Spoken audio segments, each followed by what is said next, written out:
शानदार कार्यक्रम इस गांव बस्ती ने आज यहाँ पे आयोजित किया। अभी कुछ देर पहले सरपंच माड़ू राम जी और इनके साथ 5-10 लोग इस आसपास के गांव के थे।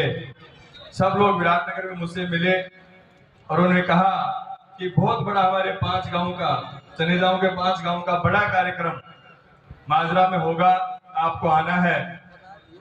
निश्चित रूप से आज के कार्यक्रम विराटनगर में भी थे, लेकिन जितने प्यार से, जितने मान सम्मान से इन्होंने मुझे इनवाइट किया तो मैं इनके कार्यक्रम को मना नहीं कर सकता और आज आप लोगों के बीच में आया। निश्चित रूप से बानसूर, कोटपुतली, बहरोड, विराटनगर, ये सब हम पहले भी जुड़े हुए थे, लेकिन जिला बनने के बाद वापस दोबारा एक दूसरे से बहुत ज्यादा नजदीकी से हम लोग जुड़े।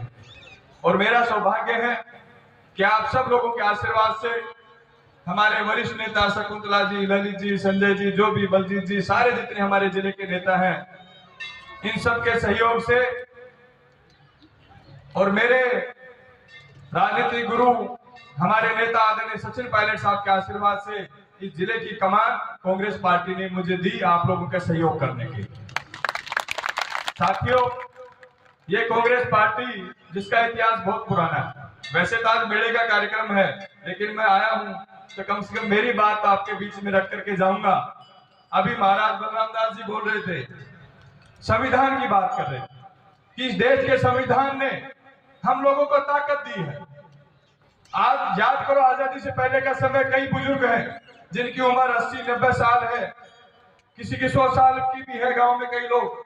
उनसे पूछिए कि 1947 से पहले के भारत और 1947 के बाद के भारत में क्या अंतर है।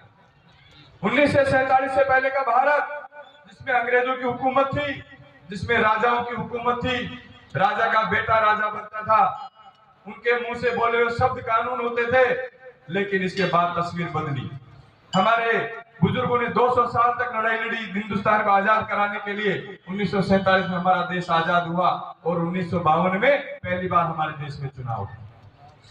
हमारे देश के संविधान निर्माता बाबा साहब डॉक्टर भीमराव अम्बेडकर ने जब इस संविधान का निर्माण किया तो उन्होंने एक शब्द कहा उस दिन कि आज से मैंने रानी की कोख का ऑपरेशन कर दिया। आज से पहले राजा रानी की कोख से पैदा होता था, लेकिन आज के बाद राजा आपके वोट की ताकत से पैदा होगा। वो हमारे देश का संविधान है। 70 साल तक जो भी सरकारें देश में बनी, उन्होंने इस संविधान को मजबूत करने का काम किया, संवैधानिक संस्थाओं को मजबूत करने का काम किया। हमारा चुनाव आयोग जो देश की स्वतंत्र एजेंसी है, हमारी न्यायपालिका जो हमारे देश की स्वतंत्र एजेंसी है, हमारे अन्य एजेंसी जो संवैधानिक